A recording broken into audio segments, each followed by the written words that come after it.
Congratulation, আপনার ছেলে হয়েছে, আপনি এখন ভিতরে যেতে পারেন। আজ তোমায় মুক্ত করে দিলাম। তুমি উকিলকে বলে ডিভোর্স পেপারটা পাঠিয়ে দিও, আমি সই করে দেবো। ইয়াসিন আছে বাড়িতে? হ্যাঁ আছি। কি আপনি? আপনাকে তো চিনতে পারলাম না। আমাকে একটু ডেকে দিন না। আপনি ইয়াসিনের কি হন? আমি ইয়াসিনের ওয়াইফ। ইয়াসিন বাইরে এসো, তোমাকে একজন ডাকছে। কে? আপনি কাঁদছেন কেন? কিছু না। কে না মানেই তো কি হয়েছে? আমি তোমার মা, আমি তোমার বাবা। কি ব্যাপার তুমি এখানে? তুমি তো এখন মুক্ত, মুক্ত এখন বয়ফ্রেন্ডের কাছে থাকার কথা।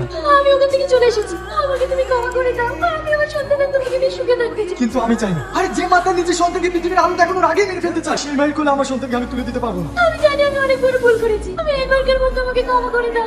আমি তোমার পায়ে ধরছি। কি জানো, বিবাহিত মেয়ে কি কোনো ছেলে সংসার করার জন্য ভালোবাসে না, ভালোবাসি শুধু তার শরীরকে। তো তোমরা মেয়েরা বোঝোই না, শুধু না বোঝার কারণে আজ আমাদের দেশে হাজার হাজার সংসার নষ্ট হচ্ছে। আমার মতো বুঝছে না, আর কেউ না করে। এই না